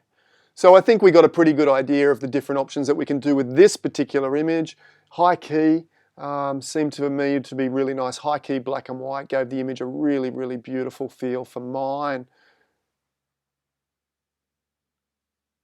Jane, awful internet. Yeah, I know what that's like, but I've just got the good internet going and it's been really solid and the stream's been going really well, so that's great. Let's look at Anthony, you're on the money. It's going to crash. It certainly did.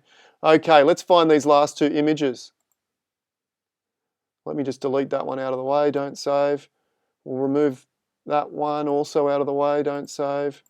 And I'll find, it's great TV here, isn't it? Here we go. Mike. Mike says, I think we got 2 to go. It might be the last one. I'm pretty sure we got 2 though. Mike Piggott says, attached is a photo.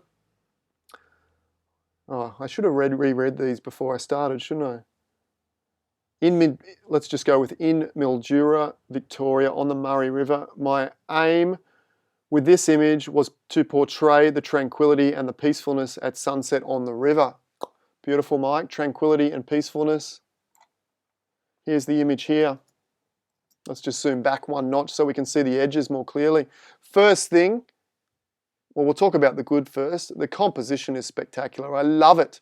I love the heavy left-hand frame with the tree and the canopy of the tree and the foreground. All works beautifully. But unfortunately, the first thing that grabbed my eye was the dust spot right here. A dust spot right there. If you haven't already done my Beginner Essentials Photoshop course, that will give you a solid foundation. It teaches us to remove the dust and straighten horizons and do all that good stuff right at the very beginning, so that when we share an image or print an image or whatever we do with an image, enter it into a competition, the competition images that I'm going to judge for the free competition that's down below, if you want to enter, then jump down and see the details there. I 100% bet there'll be images with wonky horizons and dust spots and this and that. But within the workflow, it gives you the structure and gives you all the different settings and details and the technical aspects of a solid Photoshop workflow foundation. And as I said, that will allow you to, go in any direction creatively, but it will give you the foundation of creating quality images, including removing simple things like dust spots like that. As I said, this composition is beautiful. There's some technical issues within the processing that I would like to see fixed up if it was my image. Some of the shadows are getting particularly harsh and black. I'd be inclined to soften those off. We might not be able to get it in this finished file. Oh, yeah, okay. See how those shadows just softened out there before, after? Gives a softer, more painterly feel, and this composition has a real classic Australian painterly composition to it. And what I mean by that is I've seen this composition from a lot of Australian landscape painters before, Murray River, old gnarly gum tree on the left or the right, sort of framing the image, and the canopy of the tree framing the top of the image. So absolutely having those softer blacks will lend itself to being a more painterly type image. There's also a couple of other minor issues that I'd like to see fixed up. There's a real bright hot spot through here that is mimicked in the sky. Super difficult to remove now. I mean, we can try. Let me see if we can. If I grab a section like that of the image and press Command or Control J, it's going to grab that section onto its own layer there, like so. And then Command or Control T, lower the opacity so I can see what I'm doing. We might be able to... I really doubt this is going to be a solution that works really, really quickly. In this particular image where I don't have access to the raw file, it would probably take multiple different attempts to try and dull that off a little bit and bring some detail back in. But let's see, it's always worth a try. what we can try and do is use blend if, because that's the brightest area of the image. Once again, the tutorial on blend if, the most powerful Photoshop tool available. There's a link to the description in the description below. We're going to remove it from the brighter and try and leave it.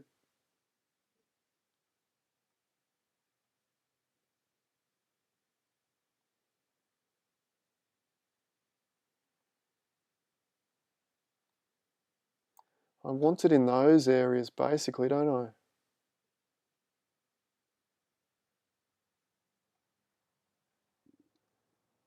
Why is blend if playing up?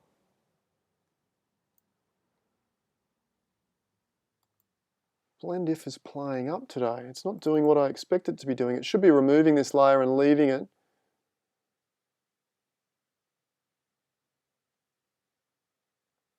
Oh, that's kind of better, I think. Yeah.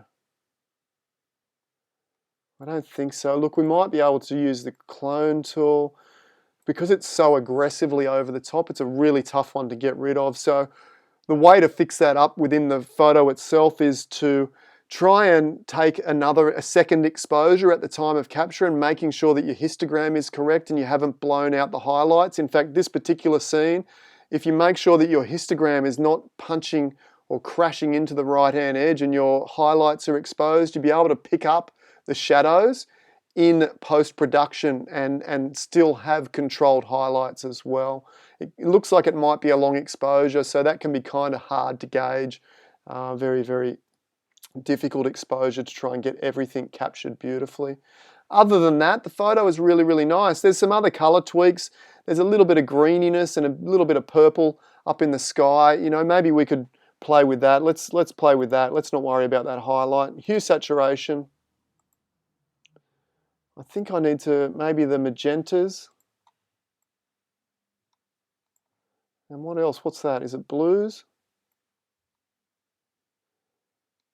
Okay, so already I think that's fixed up that sky. The colors in the sky were a little bit funky, a little bit strong. You know, maybe we could leave a little bit of it in there like that. And then in the foreground, the color seems to be a little bit too green for mine. Let's go to a color balance layer. And I think we need a little bit of magenta.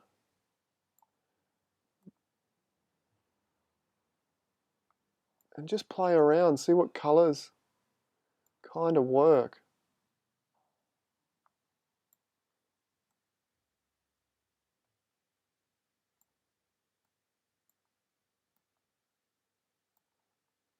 Still looking a little bit green for mine, maybe a little bit more red. That's better. That's better. Let's zoom back. And I'm going to put the opacity of that one back. Whoop, not that way, that way. A little bit of pinkish reddish there as well. Couple of things here. When editing Nick, you need to go to Nick setting dialog box and select apply filter to new layer. Is that a new thing, Anthony, that's causing Photoshop to crash on the later versions? Maybe it is. Okay, I'll keep an eye on that and see. Okay, Dean says it's been Nick has been doing that since he upgraded. Okay, so apparently Anthony's got a solution here that says when exiting Nick, go to Nick setting, dialog box, select apply filter to current layer. Okay, I'll try that, mate, after we close down. Peter Hammer says to get rid of the bright bit, try cloning in a darker color, mode. Yeah, absolutely. I often do that myself. Yeah. Okay, so we can go and do a bit of cloning. Let's grab the clone tool here and we'll change the blend mode of the clone tool. Actually, I often like to change the mode of the layer to darken because otherwise I often get tricked into what the clone tool is currently doing. And we can maybe take a sample here, lower our opacity down a little bit, maybe lower the flow down too, and we can try and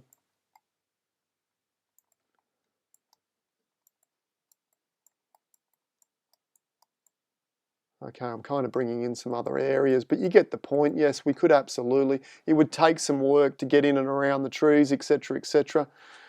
I haven't done a great job, to be honest, have I? But what I want to do is thank you, Mike, for submitting that image. I hope I've helped. To be honest, I wasn't overly helpful on this particular image, was I? Sorry about that. Doing my best. But beautiful composition. Just work on that processing. If you haven't signed up for EasyWay, it's down there below, and it's choose whatever price you like, and you can put $0 in the checkout if you like, grab the course for free, and I 100% guarantee it will improve your workflow and improve your output at the end of the day. One more image, guys, one more image. Let me close down some of these. We already did that one. Here we go, the final image. Thanks for sticking around. I can't see how many people we've got. It's gone to 0 again. Who knows what's going on with the counter, right? Doesn't matter. Hit the like button if you're enjoying it. Thank you if you stuck with me for an hour and a half through my ramblings today. I feel like I've been rambling more so than normal. So sorry about that, but thanks for sticking by. I'll try and stick to the subject tomorrow with Ignacio. Ben has submitted this image. In the image, I was trying to capture the contrast between the fires of summer and the flooding rains that followed. Beyond that, to show off the plays of light you get in the Gross Valley on a raining day with Bridal Veil Falls in flood and the moon and the moodiness of a wet mountains day. I wanted to capture the falls in flood again after first seeing it about 5 or 6 years ago. But being somewhat new to landscape photography at the time, I didn't have the skills to capture the mood that I felt appropriate. Nikki says I'd rather listen to me rather than her boys fighting. Yeah, absolutely, I understand that. The kids are getting a little bit kind of crazy and cabin fever, aren't they? My boy's getting a bit crazy himself. But it's tough times. All right, let's have a look. Moodiness, bridal falls, moodiness, rain, fires. Let's have a look. Wow, that is a beauty, an absolute beauty. Very dramatic, wide scene. I love it. My first inclination is maybe we could do with a little bit of a crop. I'm not sure we need all the stuff on the left. I absolutely love the way the valley sort of meanders off into the distance there, but do we need this whole left-hand edge? And when I say the best to last, that's only my opinion. All the other photos were great too. You know, maybe something like that. We could also, no, maybe that framing works, that side. A little bit, bring it a little bit in. Maybe. Gay says she loves my ramblings. Thank you, Gay. Cup of tea, sit down, relax, listen to this crazy Aussie talk about photography. I guess I just feel like I haven't been quite on the ball today with some of the images as much as I normally am. But that just comes down to some images suit, you know, the different narratives that I like to talk about, I suppose, more so than others.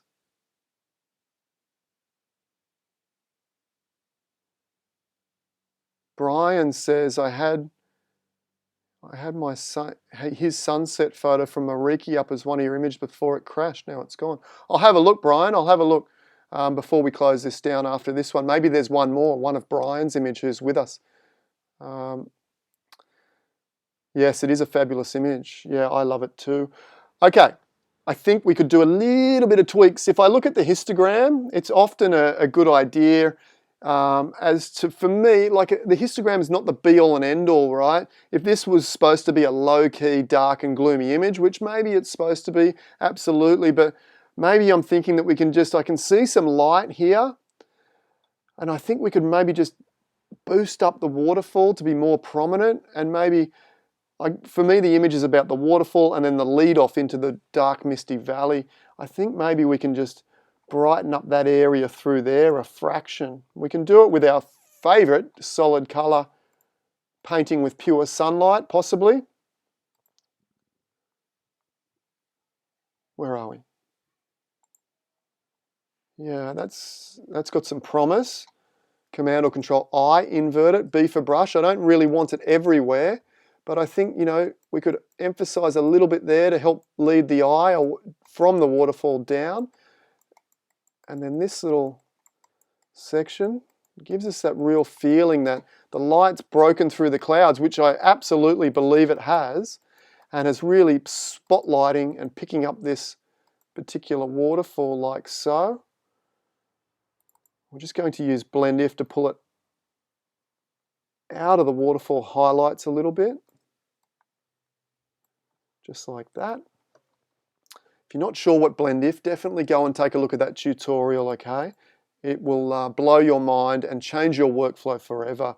In saying that, if you're completely brand new to Photoshop, then maybe don't worry about it because it's going to confuse the situation. What you need is a structure, the workflow first, be comfortable with layers and masks and those kind of things in Photoshop, and then move into things like Blend If. And maybe we can darken the clouds a little bit more at the top here, Command or Control I, just to help hold the eye into the image. Let's just close that down, turn the opacity up.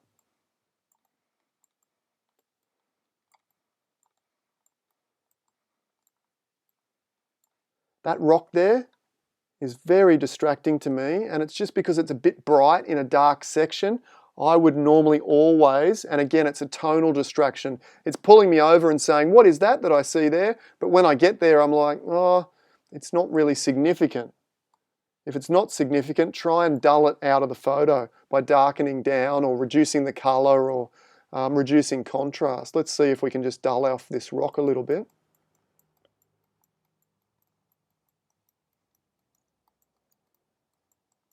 Okay, we're still maintaining the detail there. Similar with that rock, we could probably do the same. And now we're creating this incredible leap between the dark foreground and then we leap past the foreground, which is kind of framing this incredible light in the background. Let me just try one more solid color light layer and just see if we can't, see how far we can push it. You guys know that I love to push. I'm always pushing my images too far, then just bring them back to the edge. Okay, now, absolutely, whose image was this? I've lost the name, excuse me. Where are we? Where are we? Where are we? Aha! Ben. Sorry, Ben. I told you my mind wasn't with it. It's a bit foggy this morning, and I haven't even had a drink for several months, and I'm usually feeling really sharp and got lots of clarity, but not today. All right, let's see if we can paint a little bit more of this in. And look, as I said, Ben maybe liked the dark and really gloomy, but I tend to love the romantic styling, so I prefer the battle, the contrast between light and dark, you know, that evil versus good almost feeling to an image. So I like to have a bit of light for hope and a bit of dark for the foreboding nature of an image, and that's what we've kind of got here.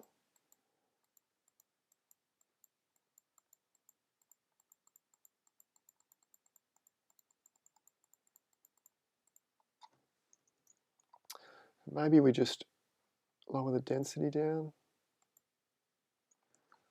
What do you guys think? You know, just messing about, giving you some options there, Ben, but let's take a look at before. Of course, I've already cropped it, but beautiful image, spectacular. A lot of you guys absolutely, you know, said, wow, what an image when it came up. 155, 88, 101 likes. We already jumped from 88 to 101. You guys are incredible. Thanks, we hit the ton. The big 100 likes, absolutely amazing. Thank you for doing that. There's my problem, Gay says, absolutely no drink. Yeah, I agree. I'm really, really missing it, to be honest, but I thought I'd give myself a break. And to be honest, doing this every morning, it really helps with my clarity and being able to get out of bed really, really sharp. And I feel like for me personally, and that's nothing, not judgmental against anyone else, because I love a drink as much as anyone does, love a red wine, a Shiraz in particular, but the workload that I'm currently undertaking is pretty intense, and having that extra clarity and extra energy is really helping me enjoy the workload, if you like. What do you guys think about that edit? I quite like it. Now, it may not be the way that Ben wants to go with it, but I wish this image was mine. It's one of those where I go, wow, I wish this was mine. Just spectacular. Before, after. And what did we do? We just used our painting in pure sunlight, really. That was really the only layer. A little bit of darkening here and there and a little crop, but painting with pure sunlight. Trust me, go and watch that video. It's down below. We did it about 3 days ago. It is my #1 absolute technique. Let me see if I can find Brian's image. Maybe it's this one here. No. Don't save. Brian, if I did absolutely have it loaded up. We had a Mariki Boulders image, but it wasn't. Let me see if I can find it. It'll be in my downloads from downloading. If I had it in Photoshop, it'll be in my downloads from this morning. Give me 1 second. Oh no, are we going to crash again? Douglas, yeah, cheers to that red wine. I'm looking forward to the day when I'm going to have another one, and it might be sooner rather than later if I can trust myself. Often I can't trust myself, and that's kind of the problem. Mariki Boulders. Idle Vale. They're not all there either, are they? Yes, yes, yes. Desktop.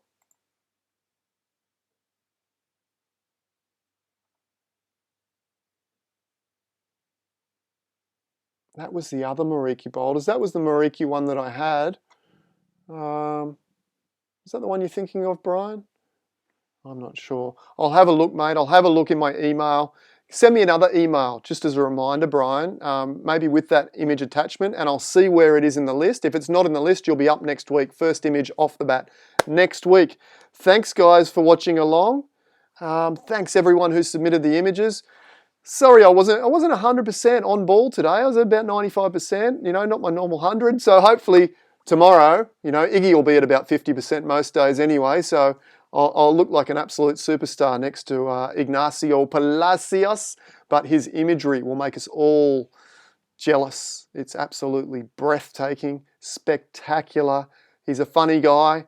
We're going to entertain you too. We're going to get him here on Zoom. I'm going to choose my favorite images and ask him some questions. He has won more awards. He wins just about everything that he goes into. Absolutely spectacular. Trust me, set your alarm, put it in your diary. Tie a ribbon around your toe, around your thumb. Make sure that you do not miss out Ignacio Palacios tomorrow. And to give you an extra incentive to come along, he's got an incredible 180-page ebook that some people are emailing me and telling me it's the best photography ebook ever written. I'm not one to argue with that. It's absolutely spectacular, and tomorrow he's giving it away for free. So make sure you come back. Don't miss out that. Hit the notifications button, hit the like button, get all the bits and pieces and comments, and I love you all. Thank you and appreciate you all being here. You make my life more purposeful, more meaningful. Just one quick, it's just everyone saying thank you. I hope you enjoy the new camera. I won't have the new set tomorrow, but I'm working on it tomorrow afternoon and finishing it over the weekend. Stay safe. Stay well. Thanks for sticking around if you stuck out the whole 2 hours. And I look forward to seeing you tomorrow with Ignacio Palacios. All right, bye for now.